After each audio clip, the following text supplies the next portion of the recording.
Hey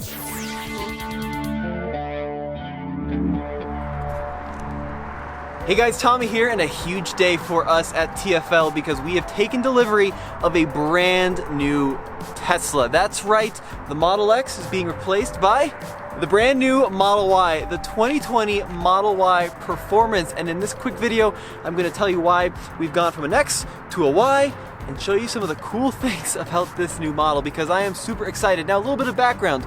We ordered this car in the beginning of June, and then we got a text, would you like to receive your car by the end of June? We said yes, and then we heard nothing for almost 3 weeks. My dad called them and pestered them a little bit, and then all of a sudden, your car is ready.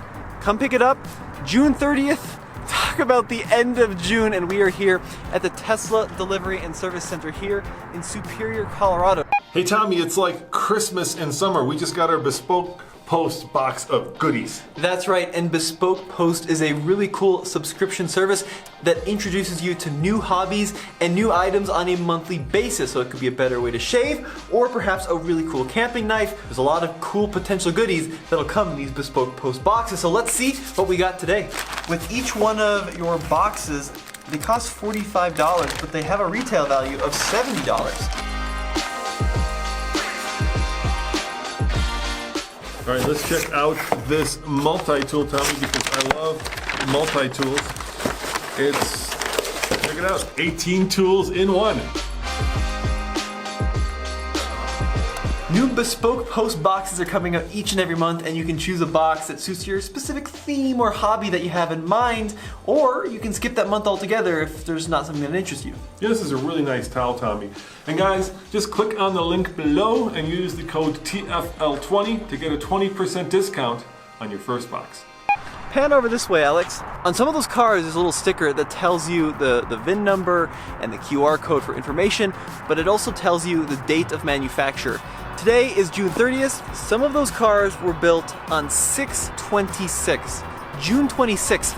Some of those cars didn't exist 4 days ago, and now they're fully functioning cars here in Colorado. They built them in Fremont, California, and shipped them ready for delivery in 4 days. If that doesn't tell you about a company that wants and is dedicated to selling and building the future, I don't know what is, but let's talk about the two vehicles. So, Model X, we bought this about 10, 11 months ago with the plan to turn this into an overlander. You guys hated that idea. To be honest, we tried taking it off-road. It didn't perform that well, so we've just been using it as a commuter. We've used it as a tow vehicle. We've done performance testing on it, and it has been a great vehicle. Really no issues to report. There's a little bit of a vibration in one of the CVs and a door seal fell off, but other than that, the car has been pretty much perfect. But quite honestly, this is the primary driver for my dad. We just didn't need the massive size of the X. Plus my dad is huge on the latest and greatest in tech, and we wanted to bring you some of the first objective and totally fair reviews on the Model Y, so that's why we went ahead and bought one. Now let's kind of do a quick size comparison. You can see that the X is definitely larger than the Y, and that's because, of course, the Model X shares a lot in common with the Model S, whereas, of course, the Model Y shares a lot in common with the Model 3. We just didn't need the room and the size that the Model X provided. This vehicle has been a commuter for the last year or so. We have a small family at home, and it just didn't make sense lugging around such a large vehicle for a small family. Plus, my dad does like the latest and greatest in new tech, and that is exactly what you'll find in the Model Y. Now, size-wise, there's a pretty big difference between the two. The Model X shares a lot in common with the S sedan, whereas the Y shares a lot in common with the Model 3 sedan. And take a look, what do you think of the two design-wise? I definitely prefer the Model Y in a lot of ways because it does share so much in common with the 3, which is just a great and futuristic design. I like the X, but it's looking a little bit mid-2010s. I think it could do for a refresh or a full update. But let me know in the comment section below, which one do you like more? Another thing you need to know about my dad Roman is he is definitely speed hungry. This X does 0 to 60 in a claimed 4.2 seconds. The Model 3 Performance does 0 to 60 in 3.5 seconds according to Tesla. And yes, there is of course a much faster Model X, but we just we don't have $116,000 to spend on a performance Model X.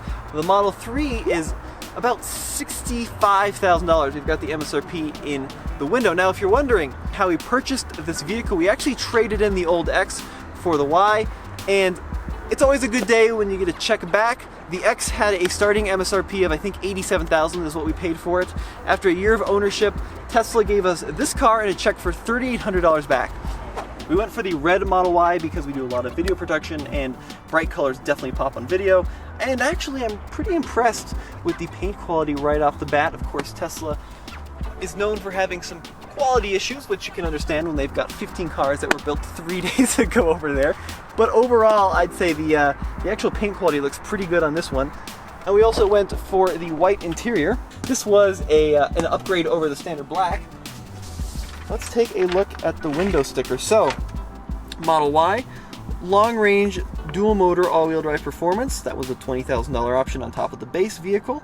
There's the black and white premium interior. That was $1,000. The red was $2,000 for a total MSRP of $65,190. This car does come equipped with autopilot, which is the Tesla suite of driver assistance technology, but it does not come equipped with the full self-driving package, which is about a $7,000 option. Quite honestly, the full self-driving package doesn't give you a lot of functionality at this time. It gives you that summon feature in the parking lot. It gives you an on-ramp to on-ramp navigation system, which will guide you off an on-ramp on a highway, but we know there's a lot of over-the-air updates coming for the full self-driving technology, but it quite honestly hasn't arrived yet, so can't really justify the $7,000 there. So, autopilot, white interior, looks great on camera, and this is probably the biggest difference between the X and the Y, the screen orientation. Let's go take a look at the X. The Model X is a fairly traditional for Tesla interior that dates back all the way to 2012, with this ginormous vertical screen here in the center, and then a secondary screen in front of the driver for your instrumentation and your vitals.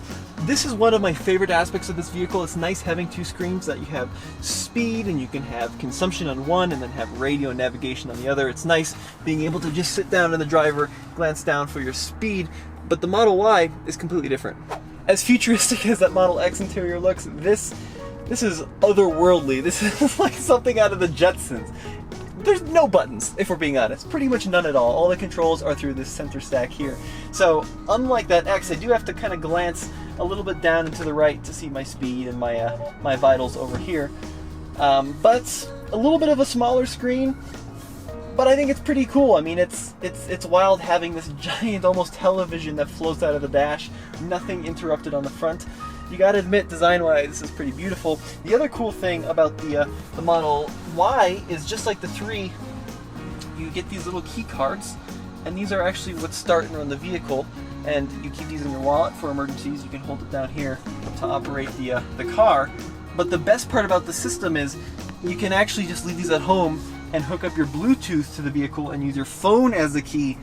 That Model X is $20-some thousand more expensive than this car, and you still have a traditional key. So I like being able to just, either use the card or the phone. That's a nice convenience feature. Seat-wise, I think the Model X is a little bit more comfortable, but the Y isn't so bad. I'm curious to see how the white material lasts over extended use, because we're going to tow with this vehicle, probably take it off-road, because that's what we do. It is a crossover.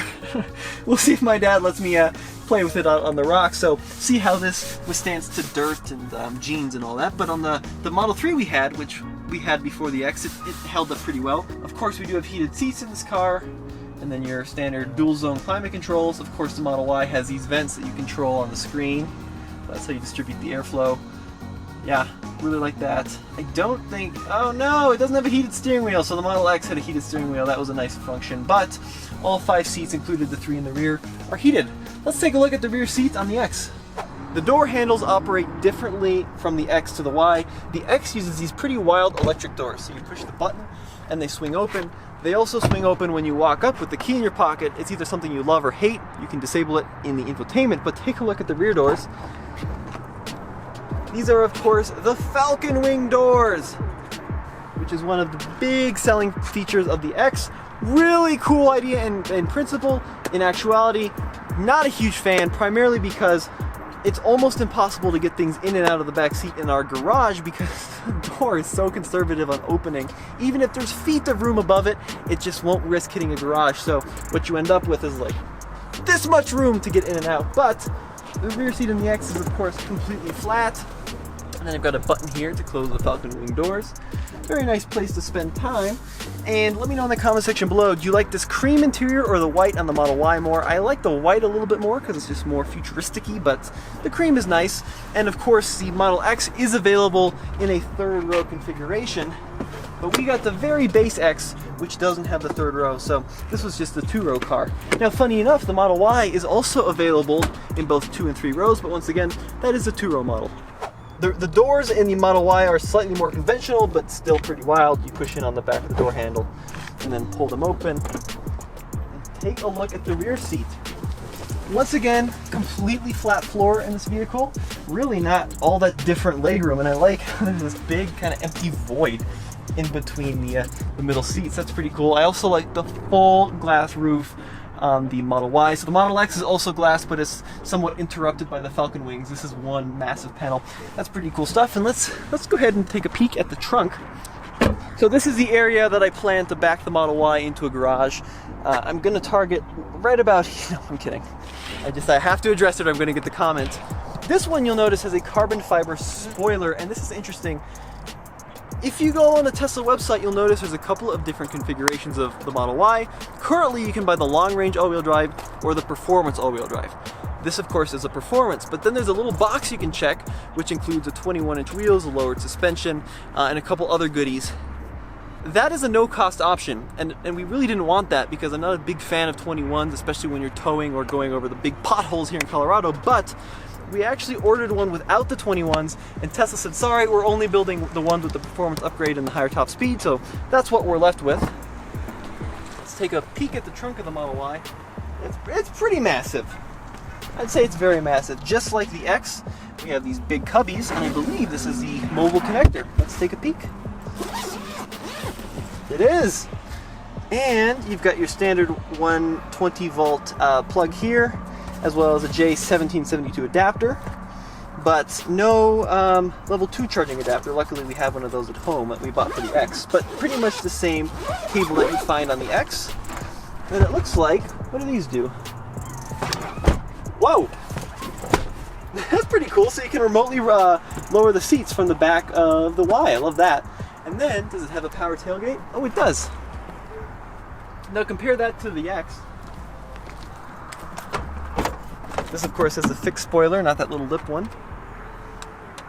It's smaller, but it really isn't all that much smaller. Both have these really deep cubbies, both front and back.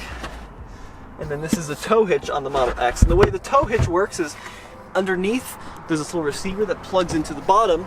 I think it's different on the Y. There's a $1,000 towing accessory that we did buy for the Y, and we'll have to play with it on camera. But I'm quite sure just behind here is a little square receiver. So the interesting thing is that even though the X is a physically bigger car, interior volume doesn't really feel all that different on initial impressions. Obviously design is different, and hopefully performance should be better on the Y. So bought this for about 87 grand, drove it for a year, traded it on the Y. Performance, which has MSRP of $65,000 plus an additional check for $3,800. So we definitely lost some money on the X, but I'm really excited to experience the Y. We're going to tow with it, do our usual performance testing, maybe take it off-road, and see what it's like to live with the newest and the hottest Tesla, because I am super stoked about this electric revolution and want to take you along for the ride. Well, as always, this has been Tommy with the Fast Lane Car with the first look on our new Tesla Model Y. Head over to tflcar.com for the latest and greatest in new car reviews.